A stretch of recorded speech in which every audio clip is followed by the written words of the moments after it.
I'm Amy, sex educator, sex and relationship coach, and co-owner of PurePleasureShop.com. I'm April, VP of the cutting-edge sex toy company Hot Octopus, and I dedicate my life to the business of sex. We are on a mission to teach you how to have hot sex, deep intimacy, and how to make your own rules for who you are as a sexual being. Welcome to the Shameless Sex Revolution. Want to learn more? Go to shamelesssex.com. And for 15% off of some of our favorite sex toys, use code SHAMELESSSEX at PurePleasureShop.com. You were listening to a pleasure podcast. For more from our sex podcast collective, visit pleasurepodcasts.com. Well, hello, everyone. Hey, everybody. April just swallowed a bug. Maybe. She's really good at swallowing bugs. Well, it wasn't that big. No? Not that I recall. Was it a beetle? No. Was it a mealworm? Swimming around in my wine. Was it just? We're recording on Saturday, which we've never really done. Happy Saturday, everyone. Happy- I know we actually usually don't work on the weekends. Shomer Shabbos. Oh, hey. Oh, yeah. You were Jewish by injection. Yes, I was. Yeah, she was for many years. And actually, I met the human Naomi that we were recording with through my ex-husband. Oh. I hate ex-husband. I'm like, it sounds so bad. So for my previous partner who I was married to, whom I still love and adore, wonderful and human. he's an awesome human. And I met her through her and her husband through him years and years ago. How special. Yeah, I met her in Israel, and she doesn't live in Israel anymore, but Yeah. I did meet her there. Cool. So I'm stoked that we reconnected this way, and she's also doing some incredible work in the field of sexuality. So it's awesome. Yeah, I love the topic of how to revive the passion or passionless relationships. Not because I love passionless relationships, but I think this speaks to so many of our listeners. I love passionless relationships. So we've taken a I'm a poll huge somewhere. fan. I love it. I love when people don't have sex. Everyone tunes out. It's my favorite. Damn it. We lost our whole demographic. So just so everyone's listening, for all y'all listening, our main demographic are partnered people who, and this might not be you, by the way, but so there's also single people, but a lot of partnered people, whether you've been partnered for a year, 5 years, you're married, you're not, but you're like, I need more tools. Am I doing this right? Am I normal? I want to communicate better. I want to have more sex. I want less sex, whatever. And so I think the passionless thing speaks to a lot of people. Also, sometimes people, their alignment, even if they are partnered, they're married, they're in a relationship that's ongoing and long. Perhaps sometimes their sexuality needs, whatnot, aren't aligning, and things change. And things change. We're always changing. It's so funny that we live in a society that assumes, okay, so I get together with you and I'm 25 and you're 28 and we're going to be the same sexual people forever and we never need to work on it. See, that would be the vows that we could speak if we ever got married, not to each other, but in general. If we were ministers? That's cool. No matter. Just digging over there. No matter. Is that someone swiping in your DM? That was not. That was me not being mindful of muting my computer. And it's the same goddamn exchange password required. I've been getting for years now. So it was not someone sneaking all up into your DMs. I don't even know what that means, Amy, but someone did sneak into my DMs. Oh yeah, you got a dick pic yesterday, didn't you? Oh my God. It was, I blocked, but okay, I never check my Facebook Messenger one time because and P.S. Everyone, please don't send us Naomi had reached out to me via Facebook Messenger to record with us, and I never check it, and so it took me like, I don't know, it might have been 8 months later, and I was like, oh hi Naomi, I'm sorry, because this is why, and I was like, who is this person? Because sometimes work people, and then I opened it up, and it was like, dick. Hi dick, and I was like. And I told you, I texted you, I'm like, I am scared of Facebook Messenger. Yeah. And I didn't consent to that. I never asked for that. I don't even know this person. And I don't believe I'm friends with this person. Yeah, and that's not consensual. Everyone who's listening and who's now thinking of doing that to April or myself, we are not inviting by the way, this. I feel like I'm guided through who I should be friends with on Facebook because I have a mutual friend, which is Amy Baldwin. So I'm like, oh, sure. And I'm like, that's a mistake. But I never get the dicks, though. It's funny that my friends... But don't say that because now you might just get I don't know. Yeah, no, I don't want all of your dicks. But if you send me your dicks, I'll just block you, basically. I have no problem just being like, all right, you're not asking for permission. You're sending me your dick, and I'm not really that I look at Facebook about once every 3 months. So that was the 3 month reminder that you flag. don't need And then I was like, and I'm done. And I messaged you this morning. She's off Facebook now. No, I was like, this is why I don't look at Facebook. Too many dicks. So if anyone that I know listening reaches out to me via Facebook that I actually know. Yeah, message her outside Facebook. Yes. Because she's not. Hopefully you have my phone number. And if you don't. She's traumatized by the dicks. Too many dicks. All right. Goddamn dick trauma. Goddamn All right. dick. And then you messaged me, dick off. And I was like, thanks, Amy. Thanks. Which had nothing. I didn't even know about the dick trauma. It wasn't even trauma. It was just funny. And I was like, yo, this is what I'm talking about. Because we've been having a good voice memo dialogue. yes, we have Snaky. Snaky and stripples and dicka. Well, that was just yours. Dicka. And Anyway, what are we talking? This is just a rambling. I'm gonna talk about how to put my episode. dicka in your Ramble asshole. You ready? No, for real though. It's a sex question Okay, from a all right. listener. All right. April has not heard this question yet, but I actually resonate with the person who is experiencing Did this you problem. ask this question to yourself? Because it sounds a little. Yeah. I actually put this question because I want you to help me. And that's why I'm doing All right, this. I'm going to drop into this question. I am listening. You better really pay attention All right, because I you're am. my free therapist right now. All right, so it's about cum in my ass.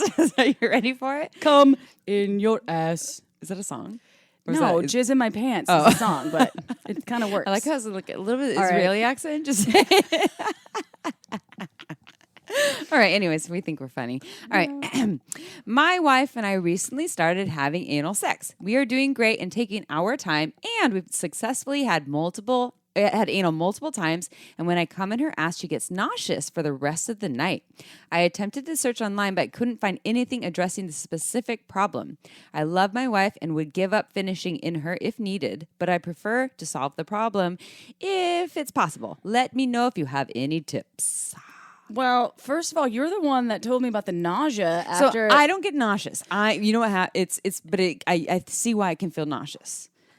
I've never had that though, and you've asked me before. So let me about ask it. you a question. Okay. When someone comes in your ass, by the way, April is a little bit newer to the anal world. I've been, meaning like only the last 3 or 4 years, I've been having anal sex since I was 16, but I haven't had a lot of cum in my ass. And every single time I have, Nauseous. I have felt, it's not, I wouldn't call it nauseous because I do not feel like I'm going to throw up. I feel like it upsets my bowels and it won't come out. So let me ask you, when someone comes in your ass, does it just hang out in there for a while? Is it easily expelled? Does it just drip out of It you? disappears. It just disappears and no problem. So it just disappears. Where the fuck does it go? I don't know. I was wondering this. I wanted to ask Bill Nye, the science guy.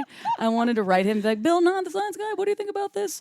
Where does the cum go when it goes in The your ass? disappearing cum. I actually have wondered myself, and I don't know. So it's not. Maybe it doesn't absorbs. come out. It I've doesn't leak never out. witnessed it coming out of the vaginal canal. Absolutely, it will. I can see it.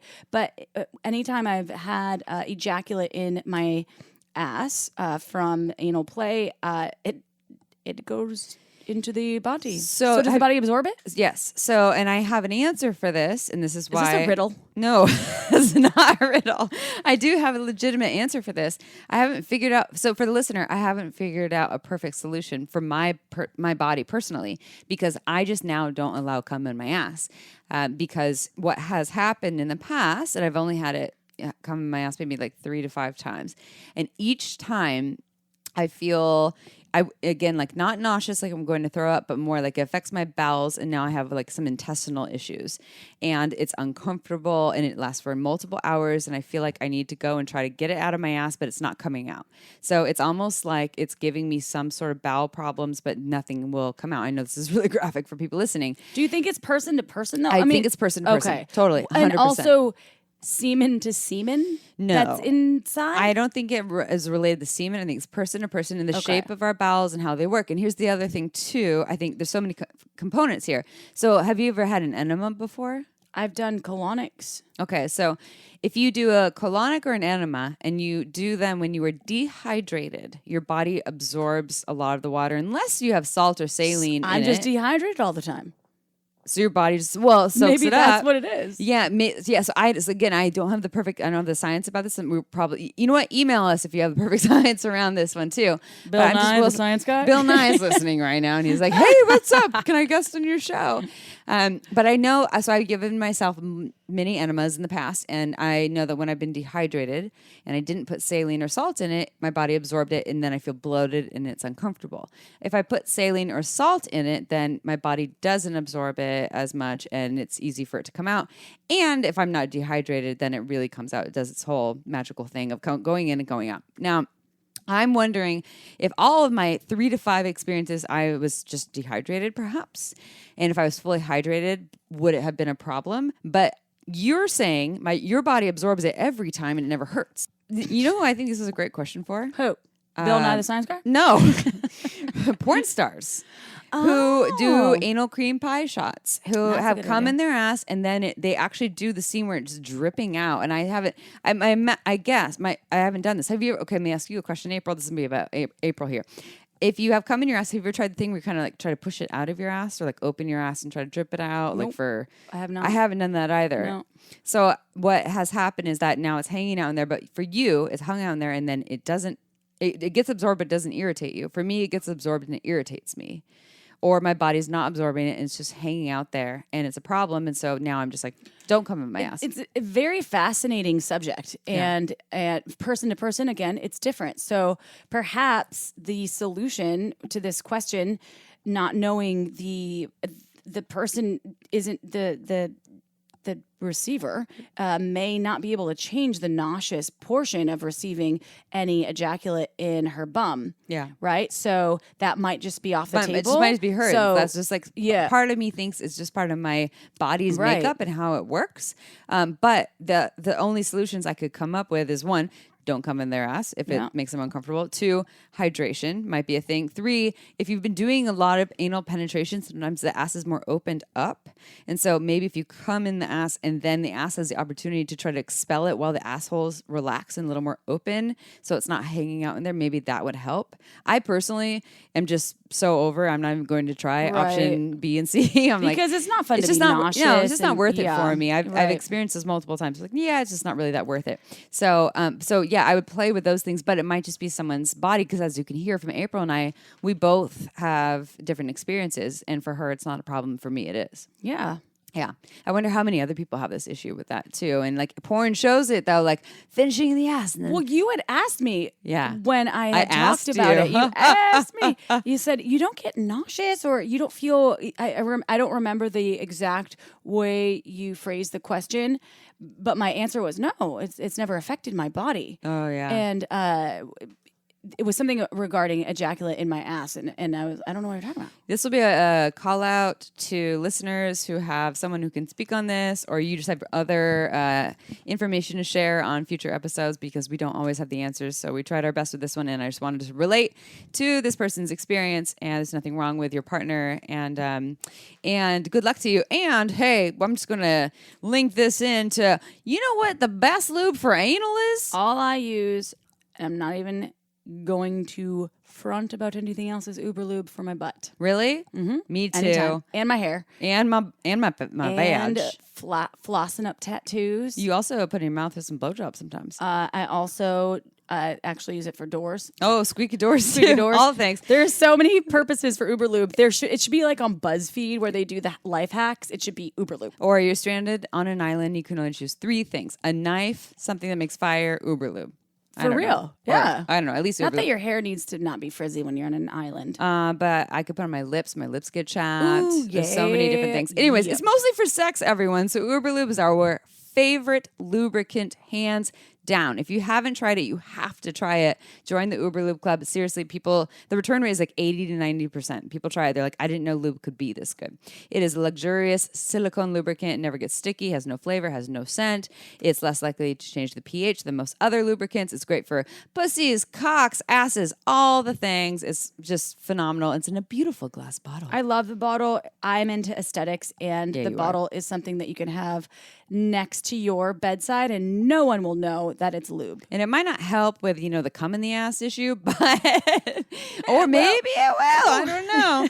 But it has a pump top, makes things easy. Go check it out. uberlube.com. And you use coupon code shamelesssex. You get 10% off and free shipping. Again, uberlube.com. Some of our favorite lube. We've loved it for years. Are you ready for a bio? Yeah. Naomi Slater is an experienced love and intimacy coach, host of the Divine Couples podcast, yoga teacher, and bioenergy therapist. She is the creator of the online course, Awaken Your Desire, helping women reclaim their wild and powerful divine feminine. Naomi's passion is guiding women and couples to heal their relationships and reclaim their power, pleasure, and passion. To learn more, visit divine-couples.com. But first... Calling all open-minded folks looking for adding more sexual variety to their lives or navigating the dating world. Have you checked out Field yet? If your answer is no, then press pause now and go to field.co/shameless to check out my favorite alternative dating app for free. Field is one of the few dating apps that actually encourages you to embrace your sexual side. Field has built a community of awesome, ethical, and honest people and aims to create a world where everyone can explore their desires. While Field is still the top threesome dating app to this day, Field offers something for everyone, from singles to couples, monogamous to non-monogamous, to kinky, queer, tantra, you name it, it's likely on Field. And here's some more great news. You can download the Field app for free and support our show by going to field.co/shameless. That's FEELD.co/shameless. Or just click the link in our episode description to get the Field app for free today. It's fun to explore, easy to set up a profile. Really, what are you waiting for? Go check out Field right now. All right, let's dive into the interview. All right, everyone. It is interview time. We are here with Naomi Slater, and we're here to talk about how to revive the passion in your passionless relationships. Now, passionless relationships, not a fun topic for a lot of people. It's like, oh, wah. But as we said in our intro, I believe, we're talking about how a lot of our listeners are in long-term relationships or married, they're long-term partnered, and this happens a lot where the passion, the lust, the deep connection, whether it's about sex or communication or whatever that is, has changed, has faded, and now people are like, what the fuck? What happened? What's wrong with us? Are we broken? How many times have you heard other people say, I just want some passion? Yeah. Like, I've heard it often. Sometimes I say that. I just want some passion. I just want some passion. I gotta stop watching the rom-coms. That's why. There's all the passion. And so even for folks who are not in relationships, this may happen someday. At some point, if you get into a relationship, you may experience this at some point where you're like, oh my God, where did the passion go? So let's talk about how to revive that. So first of all, welcome to our show, Naomi. We're really happy to have you here. I'm so excited to be here. Thank you for having me. Yeah, we love hosting fellow podcasters. So we always start with the same prompt. Can you tell us a little bit about your story, about how you got to where you are today in the field of love and intimacy? Yeah, well, for sure. So I guess my journey started quite a while back. I've been a yoga teacher for the past 16 years, meditating a lot, traveling India, studying with different gurus. So that was really the foundation of the work that I do today. And after I met my husband, we started out super passionate, amazing lovemaking. We were having sex all of the time. And after our second kid, something changed. We lost our passion, at least I did. And the kind of pattern that we got into was he was trying to initiate sex with me, and I was rejecting him because I was either too tired or not in the mood, or, just those were pretty much the main options for me. I was either just too tired or not in the mood. And at a certain point, he was feeling really unsatisfied in the relationship. And actually, quite frankly, so was I, because everybody wants to be in their passion. Everybody wants to be in their desire. There isn't a single human being on the face of this earth that doesn't want to feel that passion flowing through their veins, right?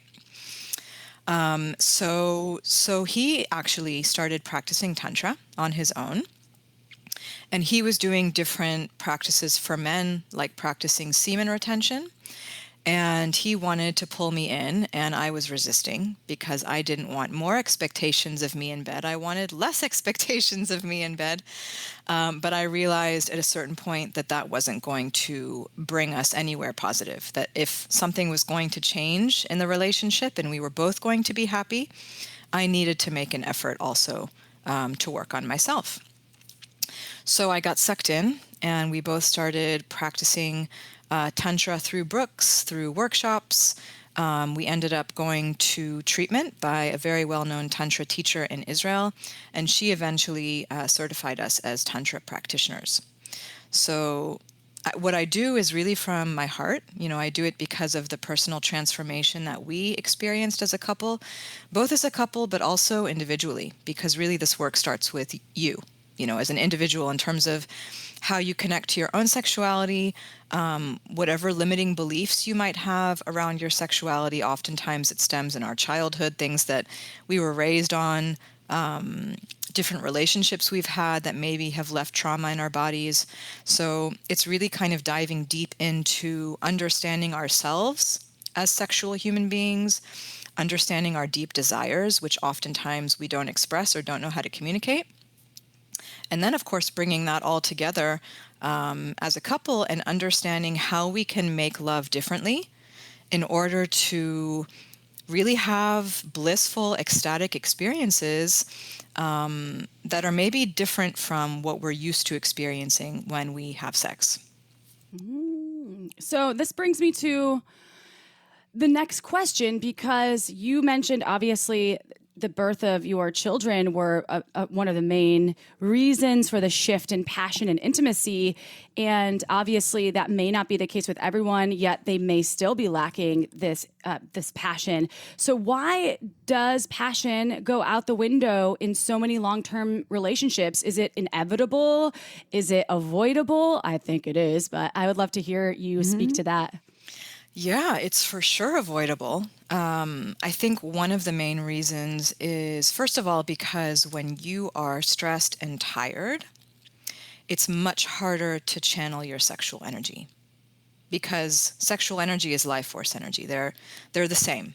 So if you're feeling exhausted and maxed out all of the time from raising kids, from working, from cleaning, it's going to be hard for you to get that energy moving.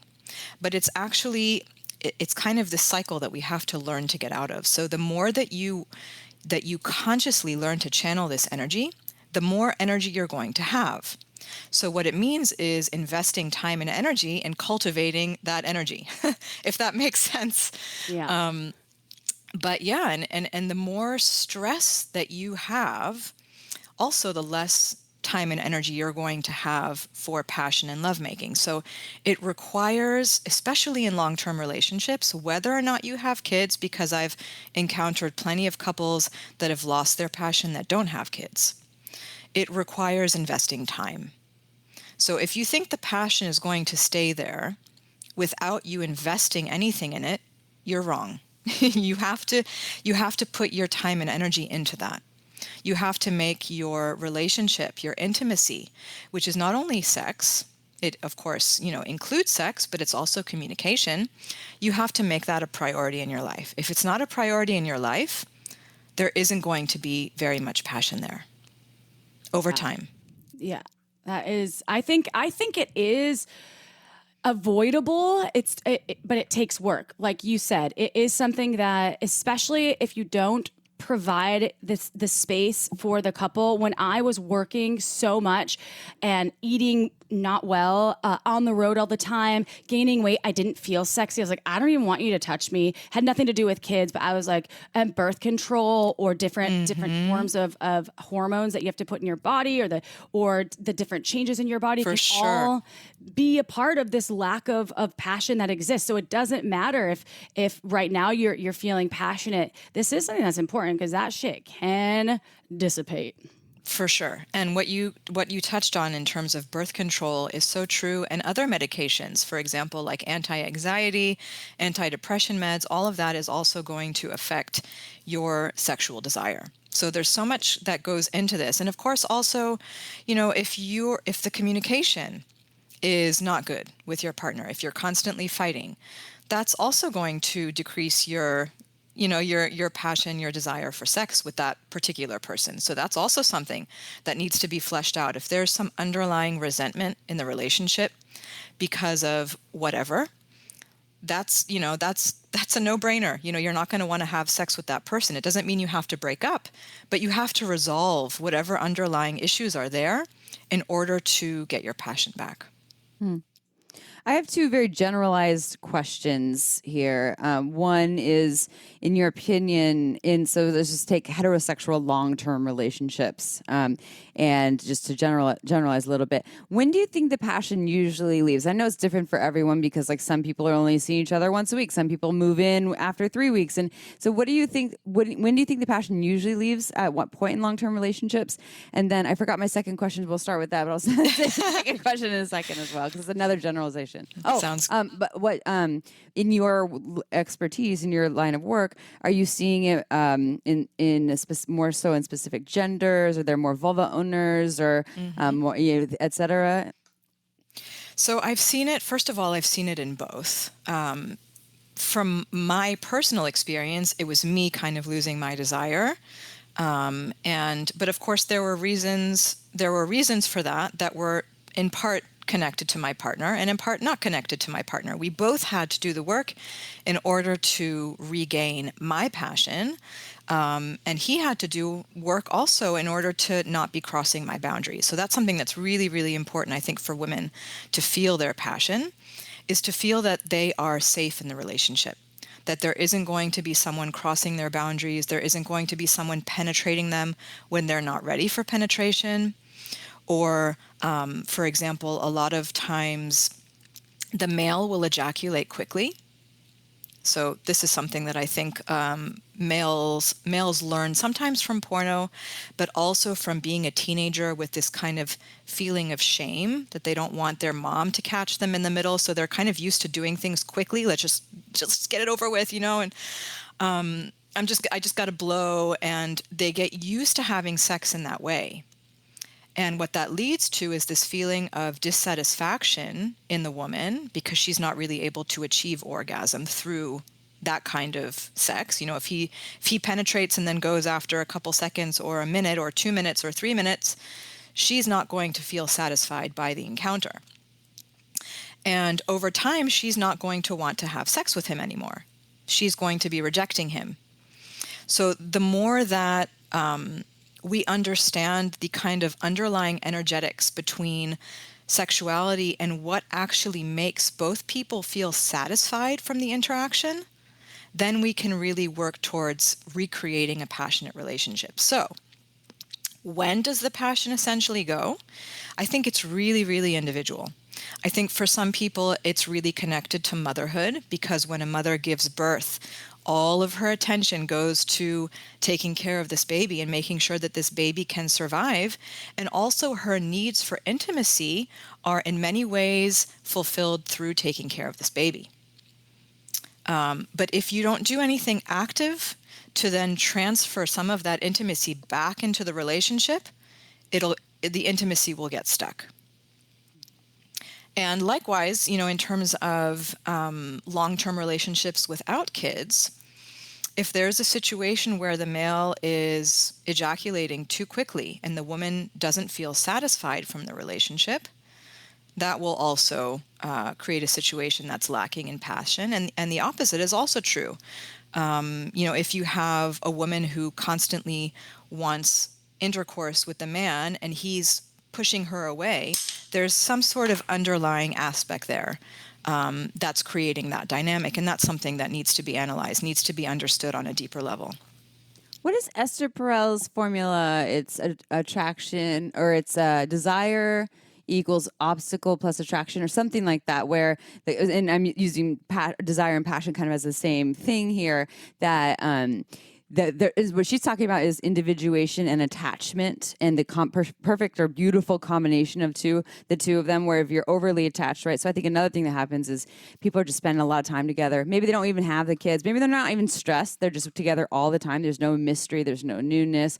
Now I know you like the back of my hand, and probably the sex in some way, shape, or form is monotonous or isn't satisfying someone or both people's needs in some ways, or how all the parties involved.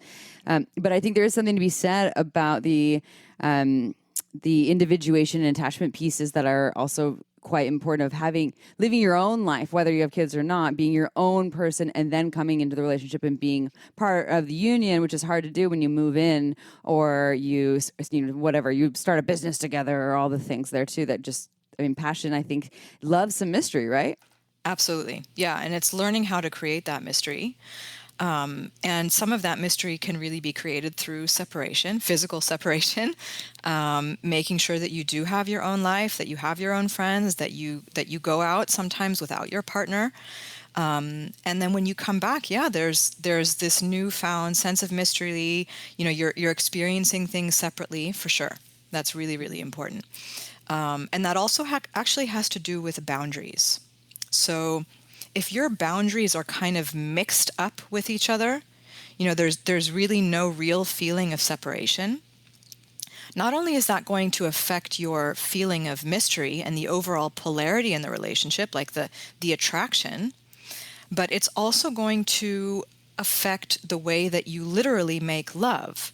So if you have no boundaries, if you don't feel like when you make love that there's any sort of consent or any sort of communication around what your boundaries are, what you want to receive, what you don't want to receive, what feels good, what doesn't feel good. So if you don't have some sort of communication around that, the passion isn't going to be there, because boundaries actually create passion. I know it sounds kind of counterintuitive, but the more that you understand and communicate your own boundaries to your partner, the more you're going to be able to be vulnerable, the more you're going to be able to open up and surrender into the act of lovemaking.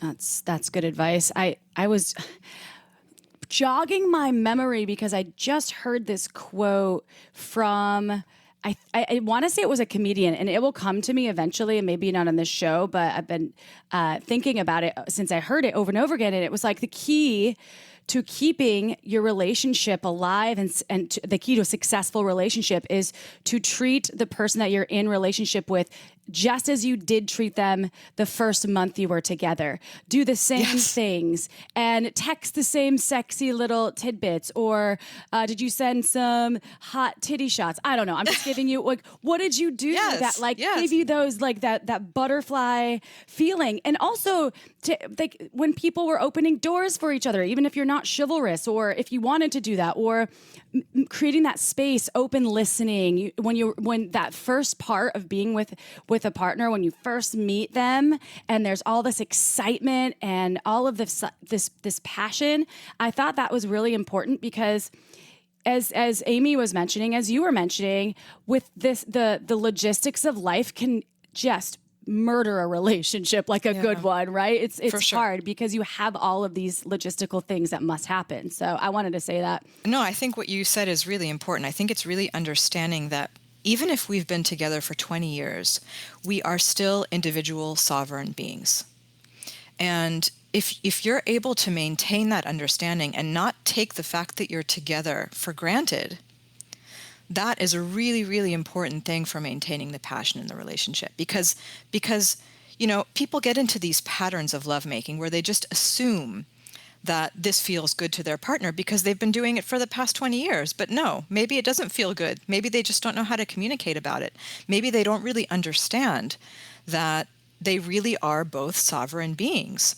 And when you're in a relationship with that understanding, with the understanding that if one or both of us is not happy, this could really end, but maybe we can catch it before we get to that breaking point and start to understand more deeply what our desires and wants are. Yeah, that's good advice. And I think, so I've heard a few tips, and our folks that listen love tips and tools. And we've talked a lot about, obviously, the communication piece, which is always huge. Diving in before the passion's gone, creating the boundaries. What other tips do you have for folks out there that once had passion and want it back? Yeah. Well, first of all, they could come to me for some coaching or do one of my courses. I have a course for women, which is actually launching on October 20th. It's coming up pretty soon. It's an online course for women, which I dive deep into the yoni egg practice. So the yoni egg, if you're familiar, it's a pure nephrite jade stone. And it has lots of different benefits, physical, mental, and spiritual. Physically, it really helps women to strengthen their pelvic floor. And if you can imagine, if a woman's pelvic floor is weak, not only will it be harder for her to reach orgasm, but she's also leaking a tremendous amount of energy out through her vagina.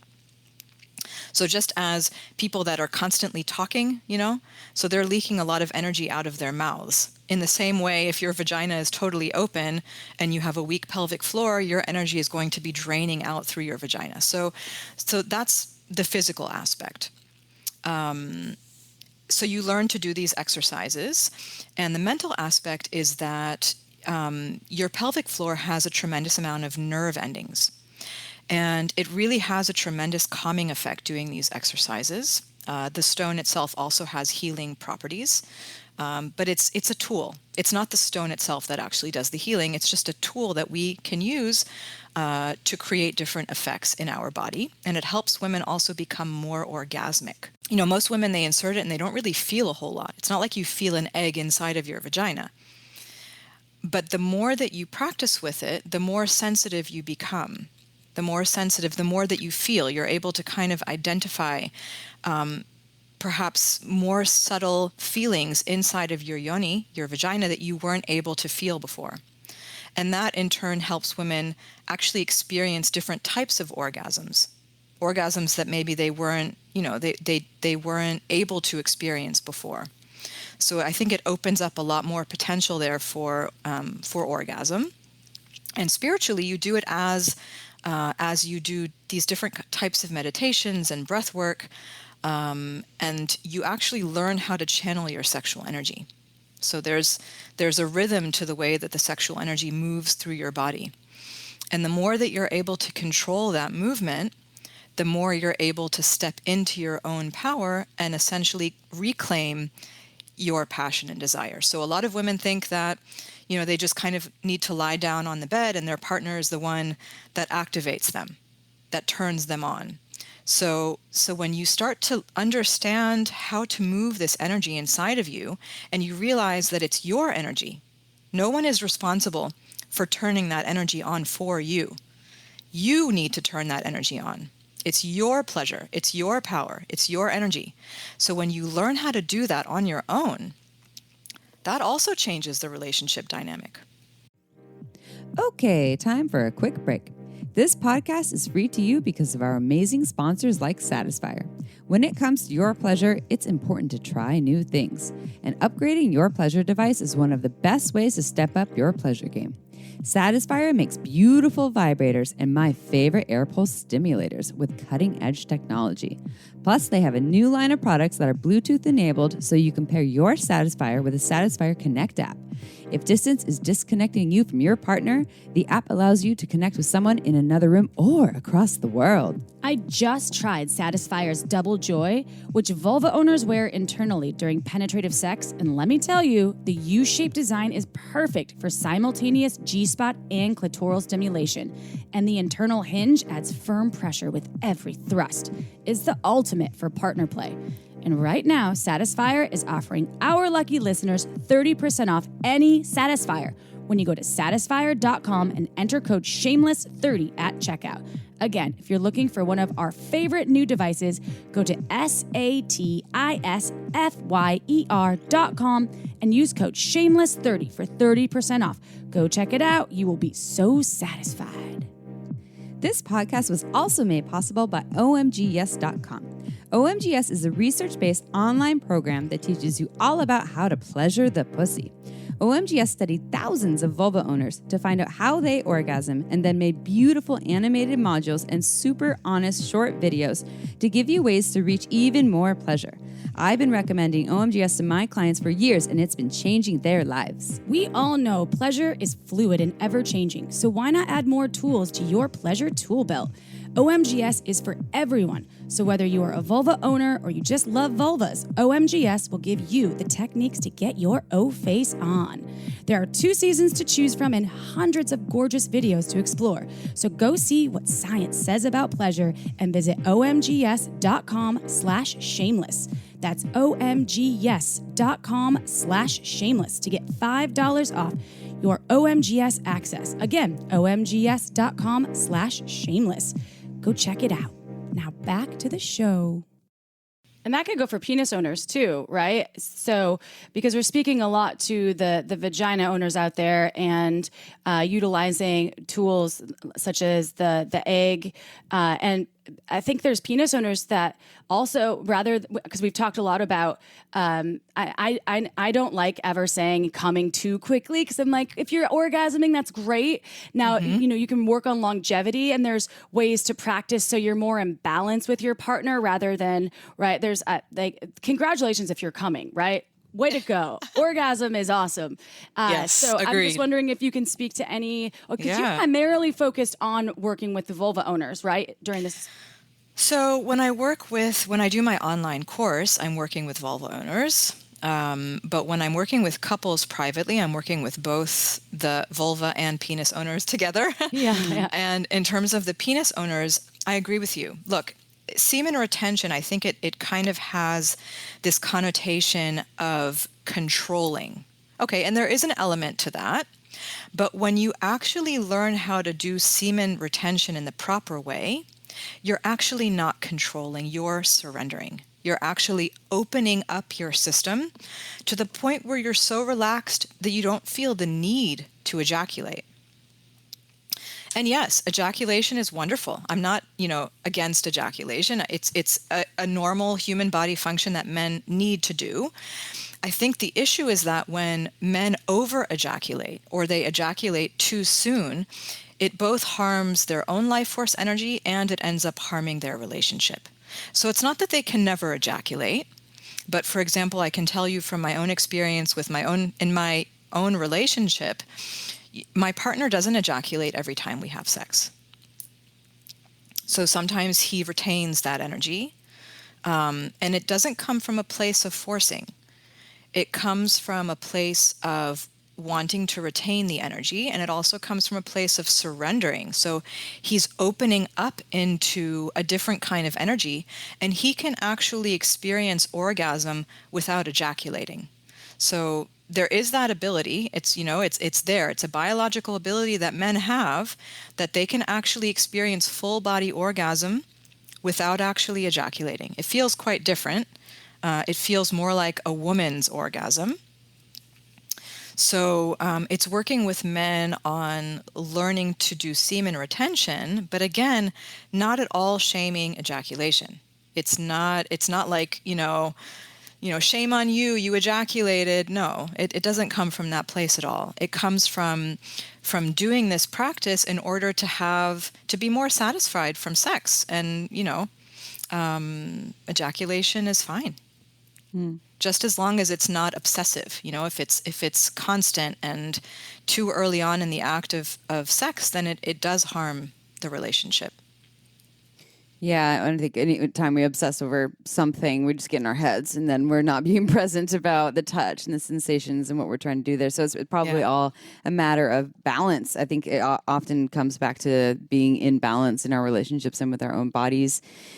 So back to we talked about the communication piece earlier, but I just want to touch on this really quick because it is really hard for a lot of people to communicate and express themselves. And I know that this is one of the things that is part of the tools of maintaining passion is expressing boundaries, having boundaries, expressing needs and desires. But what about for the folks that's really hard for them to do that? And then also, what if they're with partners who are unwilling to communicate? What do they do? Yeah, that's a really good question. So So for people that it's hard for them, it's kind of like a muscle. If you continually use it, it'll get stronger. So the more that you learn to communicate your feelings, the easier it'll be for you to then communicate your feelings in general. So it really is a muscle that you need to just work on. In the beginning, it's going to be hard. It's going to feel awkward. It's going to make you feel uncomfortable. But the more that you practice doing that, the easier it's going to be. It'll just become more natural to you to communicate what you're really feeling. So a lot of times we have this tendency, we feel something inside of us. We don't know how to communicate it, and then we project that feeling onto our partner without actually really taking responsibility for the fact that it's our feeling. It's not necessarily their fault. But if we were to communicate that in an effective way, in a nonviolent way, in an authentic way, things would probably work out. It would be much better for both of us if people learned how to communicate their feelings. And the second part of your question, I can't remember. There was a second part. So if you're with a partner that's unwilling to communicate or learn how to communicate, this is just how I am. We shouldn't have to talk about this kind of stuff. It should be fine. Yeah, this is not how sex should be. It's not normal. Yeah. Well, that's a difficult predicament to be in. For sure, it takes two, to do this kind of work. But from my experience, even if there's one person who's kind of resisting, if the other person starts to do their own work, that's going to affect the partner. So either they start doing the work and they kind of see how that manifests in their relationship and how the partner starts to respond. And in the beginning, they might resist, but eventually they might come around and be more open to communicating. And if you don't see any change, then of course you need to evaluate if that's a relationship that you want to stay in. Yeah. Word. Mm-hmm. So, yeah. Sorry, it's not an easy answer for everyone, but it might come down to that. For sure. Yeah. And that is, we sometimes have been shut down for saying something similar. We lost it's when we said a listener, we were like, hey, sometimes you may just no longer be compatible. Well, no, it's people get really sensitive when we say when they're the passion or desire, there's like a desire discrepancy, and we say, well, maybe monogamy is not for you, and they're like, oh, triggered because they've been cheated on, or like, are you saying you should have affairs? And that's not what we're saying at all. We're just suggesting sometimes you need to reevaluate the relationship. We've tried everything. So if anyone's triggered right now, we're sorry. We're holding the hand from afar. So we've been there, but I hear you. Yeah, I understand how that can be really, really triggering. Because I think for a lot of people, it's scary to lose a partner. If you've been in a relationship for a long time and you might be in a loving relationship. You might be in a relationship that overall you feel safe in. You have a good life together, and to kind of think about the option of losing your partner can be really, really frightening. So yeah, I understand how that can be triggering. And maybe also helpful to remind yourself, though, that when I guess that part about like, I got you, the mystery's gone, we're so safe that the passion's gone. To remind yourself every day that's a choice to be in the relationship. That any terrible things could happen, or life could happen, or something changes can happen. And so to maybe wake up every day to find little bits of gratitude for being in this relationship, knowing that anything could shift. Naomi also spoke to the fact that you are really in charge of your own sexual desire. So putting that piece on your partner again and again, if that's been like their job. Yeah. If that's been something on your mind that you thought, I was conditioned that way for a long time. When I was in partnership, I was like, well, I'm not getting turned on by you. Yeah. And I think that's the pattern that is key to break. And once I broke that, it sort of did open me up to, I want to say, better sexual experiences than I'd ever had before. I was more open. My orgasms were more often with a partner than they'd ever been before. So I think that piece is really big. So yeah. For sure. That's not a question, but I have a question for you. I liked your add-in. That was good. good. Good. Okay, good. So, okay. We touched on this a little bit. What if there's a long-term relationship, a married couple, and they feel like they've never really been fully fully passionate or aligned, and that's something that they want. Is there something that they can do to help improve that? It sounds difficult, but I can't imagine there not being some solutions. Yeah, I feel like sometimes that lust phase can make things blurry because it's so new. And so people are like, oh, we got high on the newness. But then later when the newness was gone, we actually realized we were never fully aligned. But now we're together 6 years and we have 3 kids. What do we do? Right. Okay, trigger warning. Are you ready? Uh-oh. All right, everyone, take a deep breath. Okay, so from what I've seen and from what I've experienced, if you had passion in the beginning of the relationship and there was a deep connection there and you've lost it somewhere along the line, for a lot of couples, you can reclaim that passion. It requires work, but and perhaps some healing.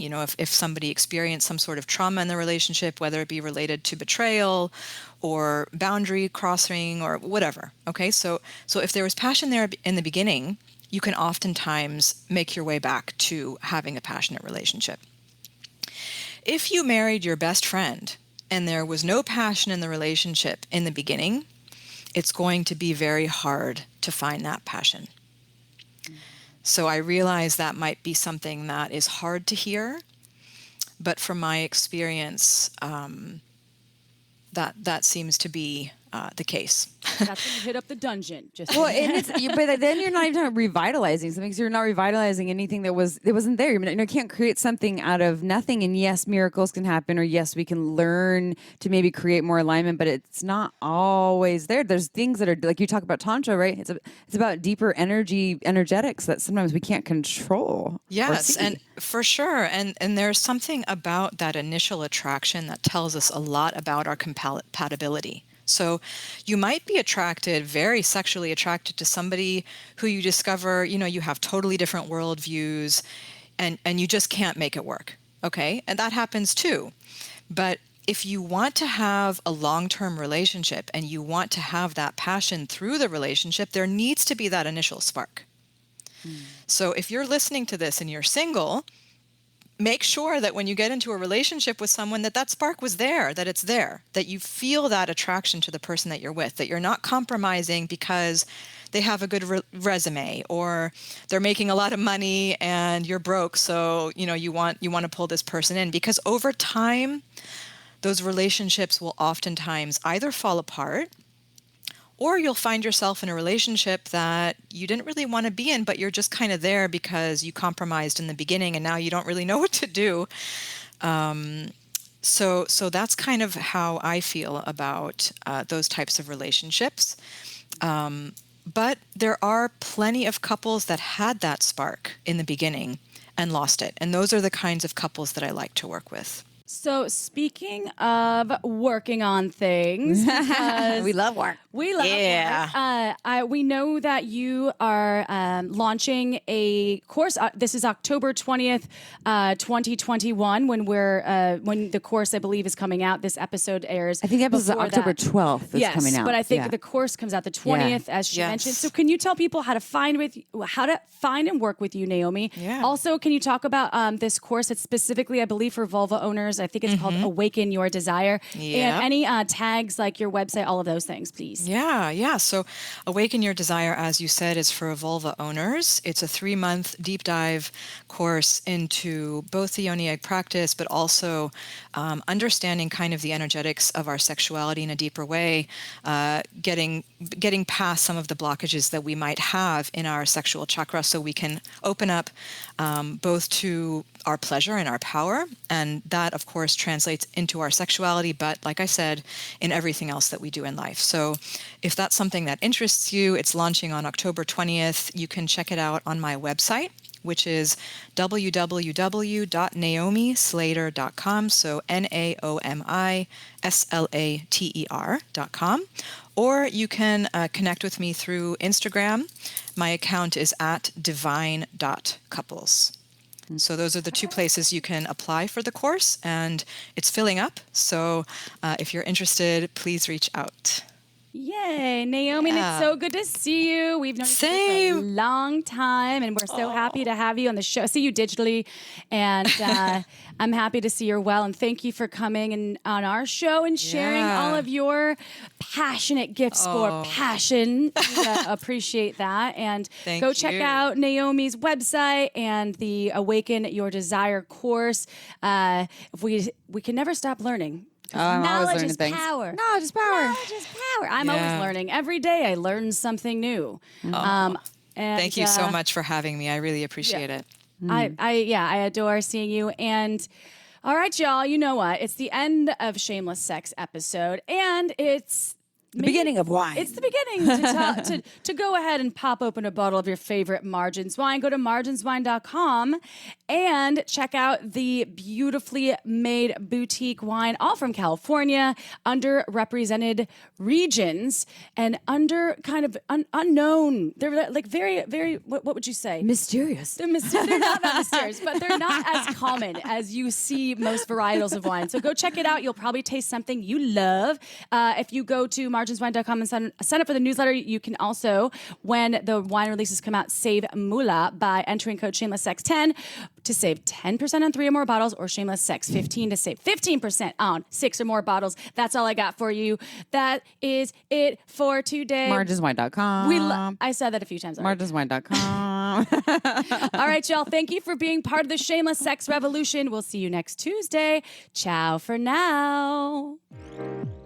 Want to learn more? Go to shamelesssex.com. And for 15% off of some of our favorite sex toys, use code SHAMELESSSEX at purepleasureshop.com.